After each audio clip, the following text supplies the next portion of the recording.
All right, today we're going to be talking about engines. So what an engine is mechanically, as you can see, just a very simple engine here. It's got a piston that can go up and down inside of a cylinder, which we have down here in this case, and then the motion of the piston is translated into, in this case, motion of this wheel, which could then be attached to something else and provide mechanical energy to your car or some other device. Now, what's really interesting about the engine is that it gets its energy from thermal energy, from heat.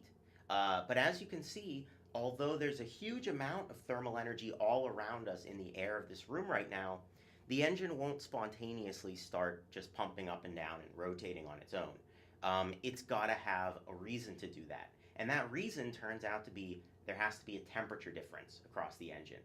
So let me create a temperature difference here, first of all, by boiling some water. So let me put some water in my container here.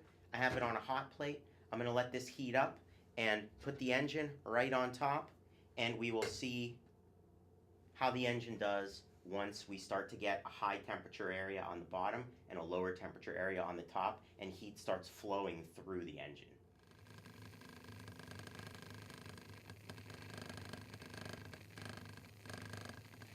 And there we go.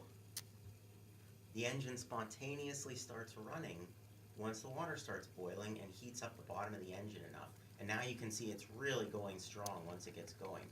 So what's happening here conceptually is that I'm turning electrical energy in the hot plate into thermal energy.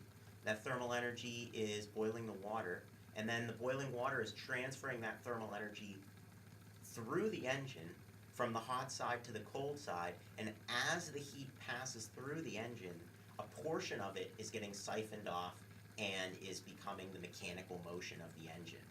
So in a very kind of direct, literal sense, this engine is running off of the energy stored in the boiling water, which is not so different from how power plants work, actually. In like a gasoline car engine, it's the same idea, except instead of creating the high temperature region, you don't do it with an electric hot plate, you do it by burning gasoline. In a coal power plant, you do the same thing, you just create the high temperature by burning coal. In a nuclear power plant, you're doing the same thing again, but you're creating the high temperature with a nuclear reaction. In all those cases, it's working exactly like the engine you're seeing here. The only difference is how you actually create the high temperature region. But crucial to understanding this is the idea that you have to have a temperature difference to run the engine.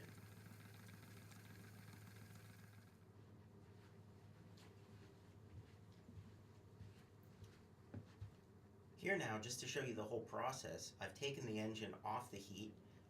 There's no longer as much energy flowing through the engine, and as the bottom plate of the engine cools off, you can see the speed that the engine is running at gradually slows down.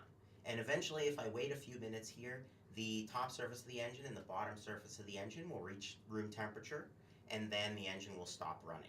Because again, you need this temperature difference for the engine to run in the first place.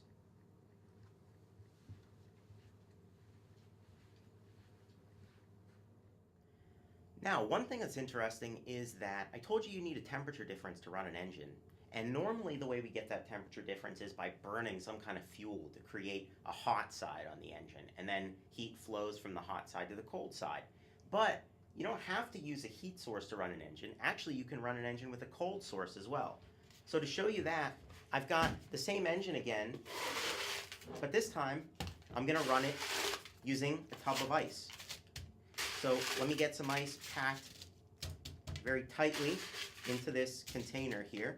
It's got to be in direct contact with the engine so that you get a nice amount of conduction so that the heat gets transferred very quickly. And now, if I put my engine on top of the ice,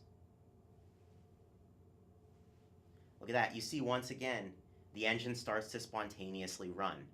So in this case, what's going on? Well, in a very direct sense, remember, energy is stored in high temperature, not in cold temperature. So it's not correct to say that the engine is running off of the energy stored in the ice, because the ice doesn't have as much energy as the air around it. So it's actually, energy is flowing through the air in the room, down through the engine, into the ice. And just like before, as that heat flows from hot to cold, in this case the opposite direction, you'll see that some of it gets siphoned off and becomes the mechanical energy of the wheel here.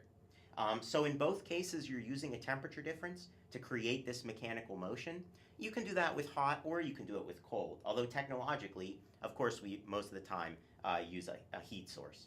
Now, it might sound magic that this engine is, in a sense, able to extract thermal energy from the air of the room and use that to power itself, but there's a catch. Because you have to have that temperature difference, really, where did this ice come from? Well, I made it in an ice machine, and the ice machine was electrical. So really, that's kind of ultimately the energy source that was used to create the temperature difference. So just actually, the last engine I showed you and this engine are both, in a sense, relying on electrical energy to run, ultimately, if you trace the energy backwards. But in a more direct sense, this one is actually running off the thermal energy in the air around.